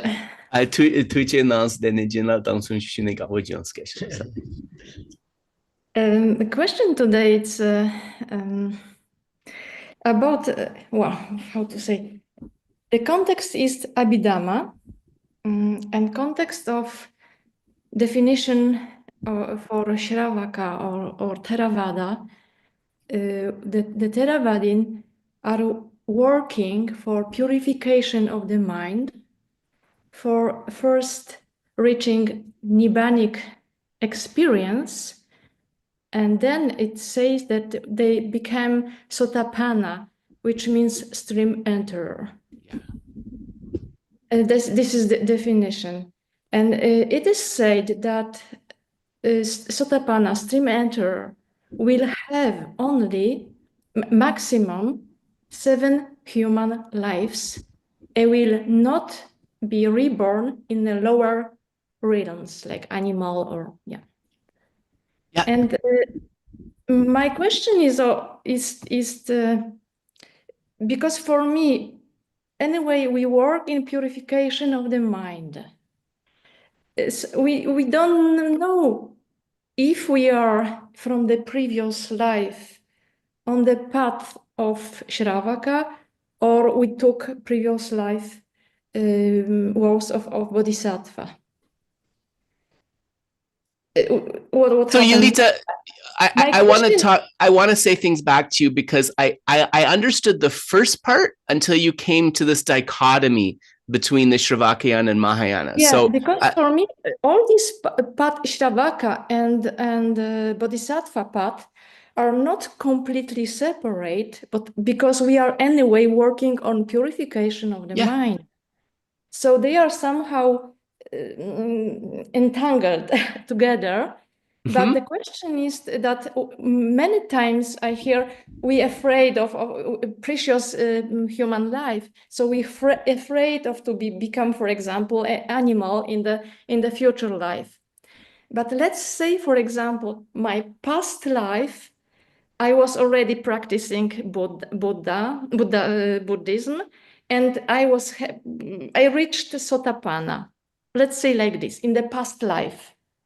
But if you reach Sotapanna, Yulita, don't you remember that? That carries forward from life to life, does it not? I don't remember if I reached this. But if you did, you would. Maybe we should start answering your question here. Yeah.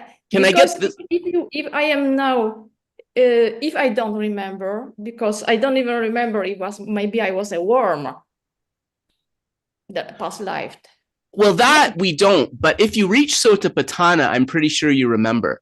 I better ask this first because I think this will solve your whole question. Okay.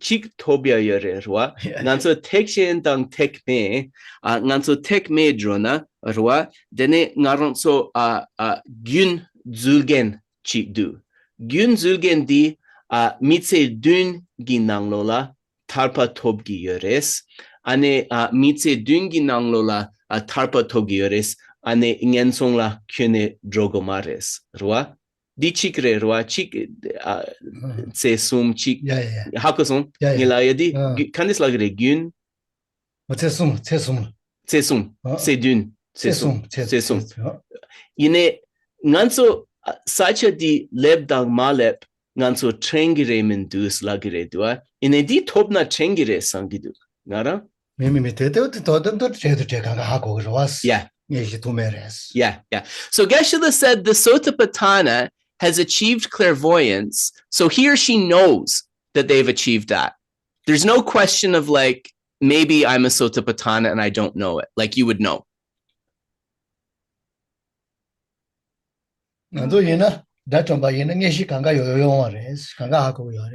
So like it's the same for a foe destroyer or an arhat. They achieve a level of clairvoyance and they can see the past lifetimes. Yes. Right? So you wouldn't achieve these things and not know. That's not possible. So by concentration, we can see past life and to be sure about path, actually. If I am on the path of Shravaka and then developed wish to abandon that and to become on the path of Bodhisattva, it is right. Oh, okay. Then sesum di rwa kongso ngunche yotsang ngunche la tene kibu ngoma den so nga tekshen gilam nyamlen che so dene de la tene nga tekme gilam par pangi niento gilam par pangis ane nga tekshen drogins dende chungyo yorebesa. Ta telli lavo to marwas ta kale te ko nyusi ge ma to ta tise rewo ko shi dewa te dewa chetone ka mo ko tel go jin kiwochini de yanes. It is possible, but it's probably not very common. And the reason that it's not very common is if it is the case that the person has a strong affinity and worked towards becoming a Sotapadana and becoming liberation, they experienced a bliss of concentration and liberation in meditation. It is very hard to give that up and say, instead, I'm going to cultivate the Mahāyāna, but not impossible. Yeah.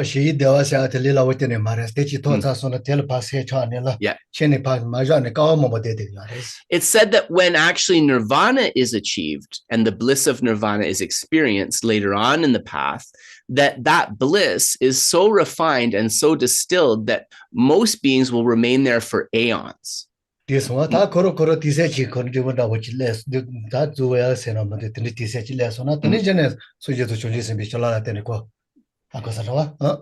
that after an extremely long period of time in nirvana, some of those beings will be roused by the Buddhas and Bodhisattvas due to certain kind of conditions, and then they'll begin cultivating the Mahāyāna path. Yeah. And at that time, actually, when they're roused from that, then they may bring force to their mind, oh yes, those Mahāyāna practices that I cultivated in those previous lifetimes, now I'm going to engage in that. But normally the bliss is so refined, it's hard for them to pay attention to that. So Geshe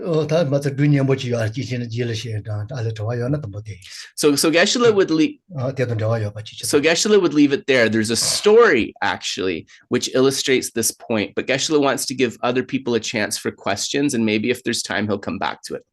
Thanks, Yulitha. Thank you. Thanks. Okay, then, Martha, go ahead.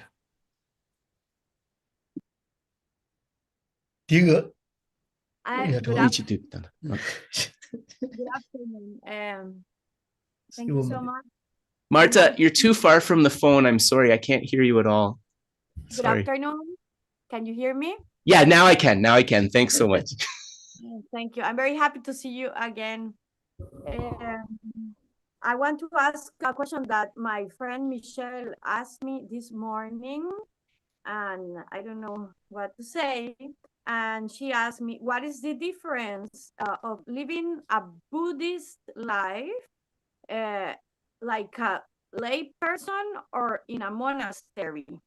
So to become a Buddhist, what is the difference of this, being a lay person or a monk? So Marta, I'm going to say it back to you just because I think we don't have a good connection, but I think I got your question. Your friend is asking about what's the difference on the Buddhist path for the lifestyle of a lay person and of a monastic. Is that what I want to? Okay, yeah, gotcha. Nganso nangpe kandisla gre nyamlen chegen rik ni dua ra mija dang rabdu chongwa gi mi denso re dua mija gi mi se ketang dang rabjung gi mi se ketang kepar kandes chik yonam.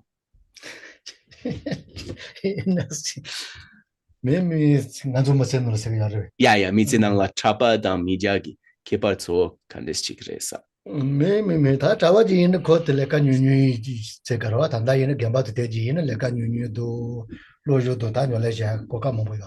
So for monks and nuns that are able to live in a monastery, they normally don't have so many worldly and family responsibilities. So the idea is that there's more empty time where they can focus on study and practice. That's the idea. Yeah.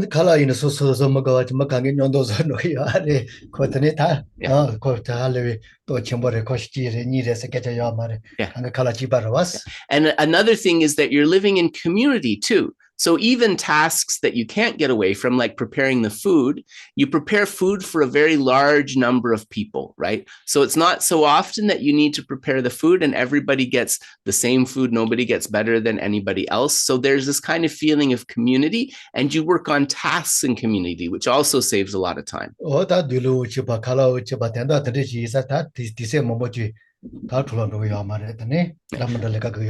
everyone gets the same food, everyone gets the same clothes, and so, and everyone's kind of satisfied with that. And in this way, not striving for those things, the idea is that you save a lot of time. Yeah. And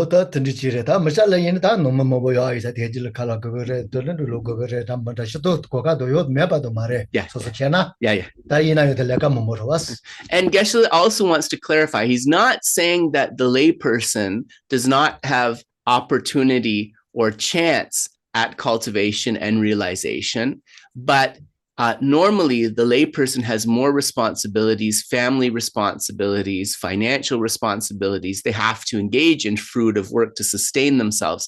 So a lot of time goes to that. Yeah,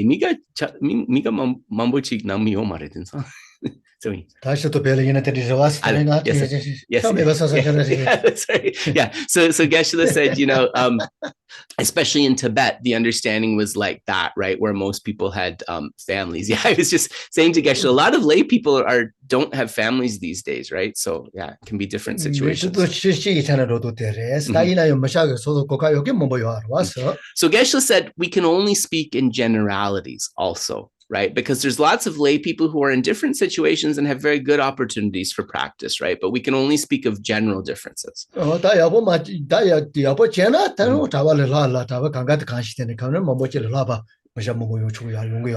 And also, just to clarify, being a monk or a nun doesn't automatically make you a better practitioner. Some monks and nuns may be better practitioners, but there could also be some examples of lay people who practice better than monks and nuns do as well. So there's no guarantee, right? Yeah,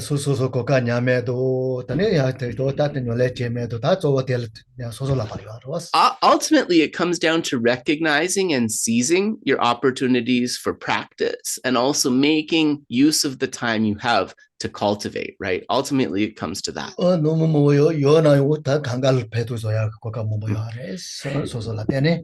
And also, if you have a family, if you bring kind of a spiritual mentality to it and create opportunities to work towards positive things together, this can also be a way of practice, right? And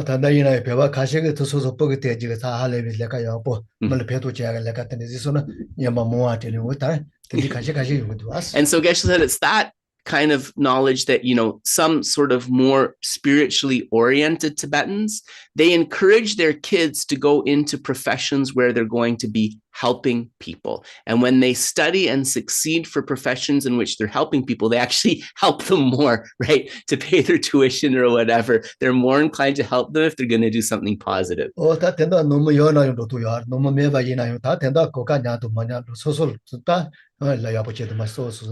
there's a path forward, whether you're a monastic or whether you're a layperson, and our success in that path is really determined by our decision to recognize and seize opportunities and to use our time effectively. That's what it comes down to ultimately. Yeah. So that's Geshe's comments on that. So any other questions before we go, folks? So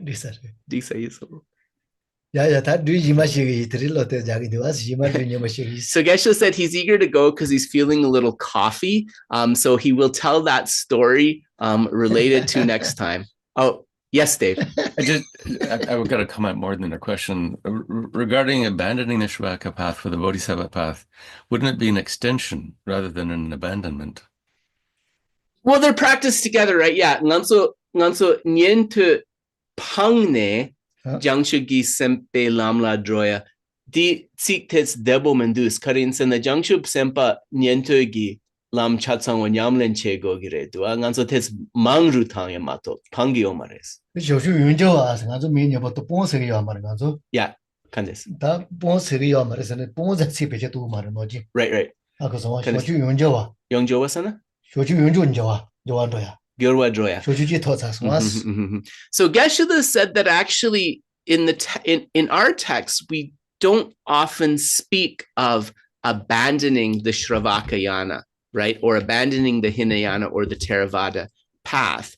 What we say is changing to the Mahayana path. So yes, we have to cultivate those practices so we don't give them up, but we just change our motivation and go towards the Mahayana. 세존빌루 니아레스 쇼주 윤지 쇼네 쇼주 윤지 그랬더니 얘디 쇼주 윤지와 쇼주지 토아니라 윤주 쇼주로 로케지. Oh, so Nyentugi Jiangchu Tobya. And then there's also texts that mention those who achieve the Śravakayana enlightenment and then go beyond that to work towards a Buddha's enlightenment. So you don't abandon the Śravakayana enlightenment you've achieved, but you go beyond that, you transform towards a Mahayana path. Yep.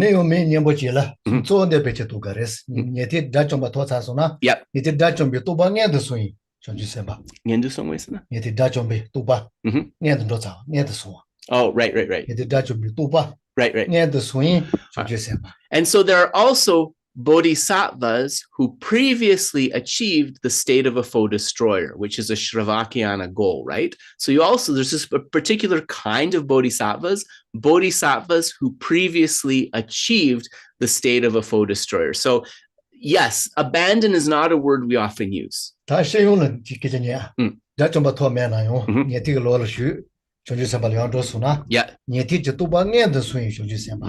And then there are those bodhisattvas who were on the Śravakayana path and came to Mahayana before realizing a Śravaka's enlightenment. So there are many different spiritual journeys.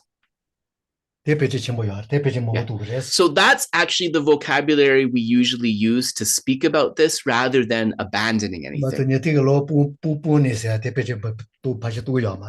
Geshe said that usually he doesn't hear it used that we abandon the Śravakayana path, but I think that was how the question was asked, right? So that's what I translated for Geshe.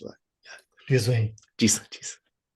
Tombone ringembe shoji semba asji yares. Rik? Tombone. Yeah. Ringembe. There are also those bodhisattvas of the lineage who from the beginning cultivated the Mahayana path. So those bodhisattvas who developed that motivation from the very beginning. So that's another spiritual journey.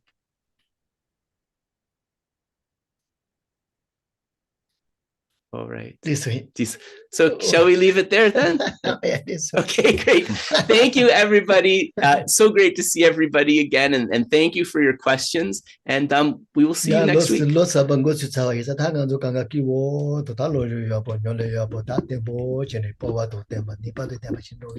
Geshe said, as it is the new year, he hopes we go with joy. He hopes we go happily. And also that we go with stability and continuity in our study and practice. That is his hope for all of you. Thanks very much. We'll leave it there. Better soon. Hope you get better soon.